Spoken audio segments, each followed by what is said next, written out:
အားလုံးမင်္ဂလာပါဒီခါတော့ကျွန်တော်တို့ Google Chrome browser ကို install ပြုလုပ်ခြင်းအကြောင်းကိုဆွေးနွေးသွားမှာဖြစ်ပါတယ်။အဲတော့ကျွန်တော်တို့ www.google.com/chrome ဆိုတဲ့စာမျက်နှာကိုတွားလိုက်မယ်ဆိုရင်ကျွန်တော်တို့ဒီနေရာမှာ download Chrome ဆိုတာတွေတွေ့ရပါလိမ့်မယ်။အဲတော့အဲ့ရနေပြီးတော့ကျွန်တော်တို့ download ကိုနှိပ်မယ်ဆိုရင်ဒီမှာကျွန်တော်တို့ရဲ့ system ကိုသူကဒီ system detect လုပ်ပြီးတော့ဗောနော်ပေါ်ပြပေးထားတာကိုတွေ့ရလိမ့်မယ်ဒီမှာရွေးချယ်ပြီးသားပေါ့အဲ့ဒါကိုမှကျွန်တော်တို့က accept and install ကိုဆင်းပြီးတော့နှိပ်ပေးလိုက်တာနဲ့ file ကို download ချလာမှာဖြစ်ပါတယ်အဲ့တော့ကျွန်တော်ကတော့အသင့် download ဆွဲပြီးသားရှိပါတယ်အဲ့တော့ပြီးခဲ့တဲ့ movie တွေမှာလည်းကျွန်တော်တို့ဆွေးနွေးခဲ့တာရှိပါတယ်အဲ့ဒါဘာလဲဆိုတော့ကျွန်တော်တို့ကဒီ .deb ဆိုတဲ့ Debian package တွေကို install လုပ်တဲ့အခါမှာလွယ်ကူဆုံးဖြစ်တဲ့ Debian package installer ကို GUI version နဲ့ပေါ့နော် GDEBI ကို install ပြုလုပ်ပြီးတော့အသုံးပြုမယ်ဆိုရင်ကျွန်တော်တို့ဒါဒီ package တွေကိုအလွယ်တကူ install လုပ်နိုင်တယ် install package နှိပ်တာနဲ့နှိပ်လိုက်ရုံနဲ့ install လုပ်လို့ရတယ်အဲ့တော့လိုအပ်တဲ့ package တွေကစာသူကဒီမှာပြပေးမယ်ဆိုတာကျွန်တော်တို့သိရတယ်ပေါ့နော်ဒီမှာဆိုရင်သူရဲ့ package name က Google Chrome stable ပေါ့စသည်ဖြင့်တွေ့ရမယ်အဲ့တော့ install လုပ်ဖို့အတွက် package နှစ်ခုကို download ဆွဲဖို့လုပ်မယ်ဆိုတာကျွန်တော်တို့သိရမယ်အဲ့တော့ဒါ GDEBI ပေါ့နော်အဲ့တော့အခုလောလောဆယ်တော့ဒီမှာတော့ကျွန်တော် install package ဆိုတာလေးနှိပ်လိုက်ရုံနဲ့ install လုပ်ရနေပြီဖြစ်တဲ့အတွက်ကျွန်တော်ဒီနေရာ GDEBI နဲ့ install လုပ်တာကိုမပေါ်ပြတော့ဘူးအဲ့တော့ကျွန်တော်တို့ဒီ download folder ထဲမှာပဲပေါ့နော် terminal ကနေပြီးတော့ download folder ထဲဝင်လိုက်မယ်အဲ့တော့ CD download ဆိုပြီးဝင်လိုက်ရတယ်ဒါပေမဲ့ကျွန်တော် right click နဲ့ဝင်လိုက်တာဒီထဲကိုတန်းရောက်အောင်ပေါ့နော်ကဲဟုတ်ပြီကျွန်တော်တို့ဒီမှာ ls နဲ့တွားကြည့်မယ်ဆိုရင်ထဲမှာရှိတဲ့ file တွေကိုမြင်ရမယ်အဲ့ဒီကျွန်တော်တို့ install လုပ်မှာက Google Chrome stable ပေါ့နော်ဒီ version ကို install လုပ်မှာအဲ့တော့ copy ယူမယ်dpkg -i dpkg နဲ့ -i နဲ့ကြားထဲမှာ space ချပါမယ်အဲ့တော့ Debian package ကို -i ဆိုတာ install မယ်ဆိုတဲ့ option မှာနောက်မှာ space ချပြီးတော့အဲ့တော့ဘယ်ကောင် install မှာလဲဒီ file နာမည်ကိုကျွန်တော်တို့เนาะ install မှာအောက်မှာ enter ပေးလိုက်မယ် sorry အဲ့တော့ကျွန်တော်တို့ဒီဘက်နောက် terminal တစ်ခုမှာ abd install run ထားလို့ခဏလေးစောင့်ပါမယ်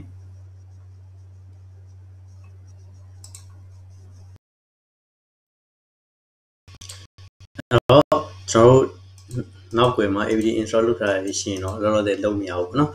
install ကကျွန်တော်တို့ဒီ terminal တစ်နေရာပဲလုပ်လို့ရမယ်အဲ့တော့ကျွန်တော်တို့ဒီမှာ dpkg -i နဲ့ install လုပ်မယ်ဒီမှာ package နဲ့ရေးမယ်ပြီးရင် enter လိုက်မယ်ဒါကတော့ကျွန်တော်တို့ command line ကနေ install လုပ်တာဖြစ်ပါတယ်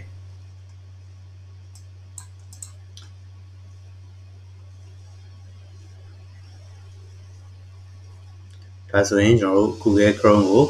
install လုပ်သွားပြီပေါ့နော်အဲ့တော့ဒီမှာကျွန်တော်တို့ command line ကနေ install လုပ်ခြင်းအပြင်ကျွန်တော်တို့ဒီမှာခုနပြောတဲ့ package လိုအပ်ချက်နှစ်ခုเนาะအဲ့ဒါတွေ့ပါလိမ့်မယ်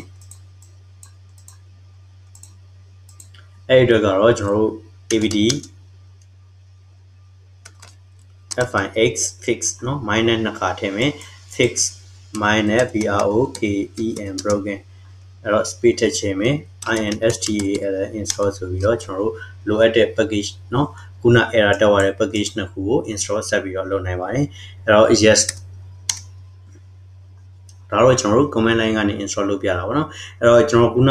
ဖော်ပြခဲ့တဲ့ GDEBI ပေါ့နော်အဲ့တော့ဒီ Debian package installer GUI version ကနေပြီးတော့ကျွန်တော်တို့ install လုပ်မယ်ဆိုရင်လိုအပ်တဲ့ file တွေကိုပါတစ်ခါလေးဆွဲထည့်ပေးသွားမှာဖြစ်တဲ့အတွက်ဒီမှာလိုမျိုးကျွန်တော်တို့ဒီ abd fix broken install နဲ့ install လုပ်စီရ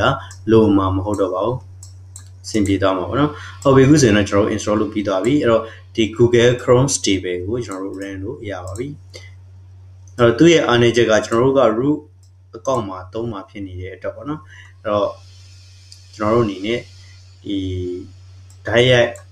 ဖွင့်ပြီးတော့ run နာမျိုးလုပ်လို့မရတာပါပဲအဲ့တော့ဥပမာကျွန်တော်တို့ဒီမှာပေါ့နော်အဲ့တော့ Google Chrome browser ကိုကျွန်တော်တို့ဒီကနေနှိပ်ပြီးတော့ဖွင့်မယ်ဆိုရင်ဒီနေရာမှာ running လုပ်နေရလေးကိုခဏမြင်ရမယ်ပြီးသွားတဲ့အခါမှာတော့ပြန်ပြောက်သွားမှာပါအဲ့တော့ကျွန်တော်တို့ကို error box လေးတစ်ခုပဲရလာပါလိမ့်မယ်အဲ့ဒါပါလဲဆိုရင်ကျွန်တော်တို့က Google Chrome browser ကို root account ကနေပြီးတော့အသုံးပြုနေလို့ပေါ့နော်အဲ့တော့ဒီမှာဆိုရင်ကျွန်တော်တို့ဘာမှပေါ်မလာတော့ဘူးပေါ့နော်အဲ့တော့ကျွန်တော်တို့က position တော့ကျွန်တော်ဒီ terminal လေးကို အသစ်ပြန်ဖွင့်လိုက်မယ်အဲ့တော့ Google Chrome တီပဲဆိုပြီးတော့ရိုက်ဖွင့်လို့မရဘူးတဟဲဖွင့်လို့မရဘူးသူ့မှာနောက်ထပ် option တစ်ခု minus နှစ်ခုထည့်မယ် no နောက်ထပ် minus SAND no symbol ပေါ့နော်အဲ့တော့ဒါလေးနဲ့ကျွန်တော်တို့ဖွင့်မယ်ဆိုရင်တော့ရပြီအဲ့တော့ तू က root account ကနေတဟဲဖွင့်လို့မရတာဖြစ်တဲ့အတွက်ဒီမှာ Google Chrome browser ကို default ထားမယ်ဆိုတဲ့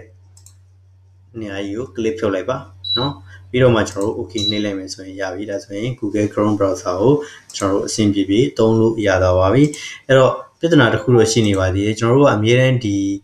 never ကြီးပေါ့နော်ဒီစာတန်းကြီးကိုရိုက်ဖွင့်နေရမှာလားအဲ့လိုရိုက်မဖွင့်ချင်တော့ကျွန်တော်တို့ကသူ့ကို shortcut လောက်ထားနိုင်ပါတယ်ဒီနေ့ကိုဝင်မယ်အဲ့တော့ပြီးတော့ရင်ကျွန်တော်တို့ဒီနေရာမှာ device နော်အဲ့တော့ keyboard ဆိုတာတွေကိုဝင်လိုက်မယ်ဒါဆိုရင်ကျွန်တော်တို့အောက်ဆုံးမှာအပေါင်းလက္ခဏာလေးကိုနှိပ်ပြီးတော့ suggest လုပ်နိုင်တယ်အဲ့တော့ပထမဆုံးကျွန်တော်တို့ Debian ဟာတွေမှာသွားပြီး shortcut ဆိုတဲ့နေရာလေးကိုတင်သွားမယ်အဲ့တော့ပြီးတော့တဲ့အခါမှာကျွန်တော်ကဒီနေရာမှာ shortcut တစ်ခုကို window logo key ပေါ့နော် start menu key လေးနဲ့နောက်ကျွန်တော်တို့ဒီ G နဲ့တွဲပြီးနှိပ်လိုက်မယ်အဲ့တော့ဒီမှာတော့ကျွန်တော်တို့ super လို့ခေါ်တယ်ပေါ့နော်အဲ့တော့ဟုတ်ပြီဒါဆို super G နဲ့ကျွန်တော်တို့ပေးထားလိုက်မယ် shortcut ပေးထားလိုက်မယ်ပြီးရင်ကျွန်တော်တို့ဒီမှာ comment မှာခုနကူးလာတဲ့နော် sorry အဲ့တော့ comment မှာခုnăကူးလာတဲ့ comment ကို paste ချလိုက်မယ်ဒီတိုင်းရိုက်ထည့်လိုက်ရတယ် Google Chrome တီပဲအဲ့တော့ပြီးရင် space တစ်ချက်ချမယ်ပြီးရင်ကျွန်တော်တို့ minus option နှစ်ခုနော်အဲ့တော့လာမယ် no symbol ပေါ့နော်အဲ့တော့ဒီပုံစံလေးဖြစ်ပါတယ်ဒါလေးကိုကျွန်တော်တို့နာမည်က CHROME Chrome နှစ်တရနာမည်ပေးလို့ရပါတယ်ပြီးရင်ကျွန်တော်တို့ဒီမှာ add လိုက်မယ်ဒါဆိုရင်ကျွန်တော်တို့ဒီမှာ Chrome browser ဆိုပြီးပွင့်သွားပြီအဲ့တော့ shortcut key ရပါလဲဆိုတာပဲကျွန်တော်တို့တွေ့နိုင်တယ်ဟုတ်ပြီပြန်ပိတ်လိုက်ပြီးတော့ကျွန်တော်တို့ဒီနေရာနေပြီးတော့ခုနတုံးထားတဲ့ window logo နဲ့ G နဲ့ကိုတွဲပြီးနှိပ်လိုက်မယ်ဆိုရင်ကျွန်တော်တို့ဒါ Chrome browser Google Chrome browser ပွင့်လာမှာပေါ့နော်အဲ့တော့ဒါကတော့ကျွန်တော်တို့ဒီ shortcut key တွေကိုဘယ်လိုအသုံးပြုမလဲဆိုတာနဲ့ပတ်သက်ပြီးတော့ဆွေးနွေးပြတာဖြစ်ပါတယ်အဲ့တော့ဒါဆိုရင်ကျွန်တော်တို့က Google Chrome browser ဖွင့်ဖို့အတွက်ဒီ terminal ကိုဖွင့်ပြီးတော့ဒီလိုမျိုးစာရိုက်ထည့်ပြီးဖွင့်နေရတာမျိုးကြုံရမှာမဟုတ်တော့ဘူးပေါ့နော်အဲ့တော့အားလုံးပဲအဆင်ပြေလိမ့်မယ်လို့မျှော်လင့်ပါတယ်အဲ့တော့တကယ်လို့များကျွန်တော်တို့က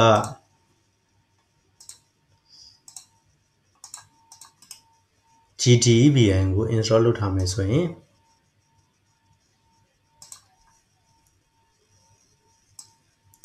အဲ့တော့ apt install နဲ့ install လုပ်ထားခြင်းမရှိတဲ့เนาะအချို့သော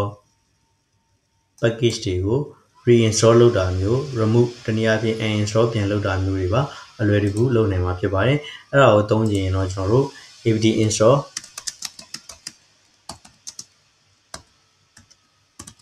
နော် apt install Debian ဆိုပြီးတော့ရိုက်ထည့်ပြီးတော့ enter လိုက်ရုံပါပဲအဲ့တော့အားလုံးပဲအဆင်ပြေလိမ့်မယ်လို့မျှော်လင့်ပါတယ်အားလုံး thank you ပါကျွန်တော်တို့နောက်ထပ် movie တွေမှာပြန်လည်ဆုံတွေ့ရအောင်ပါ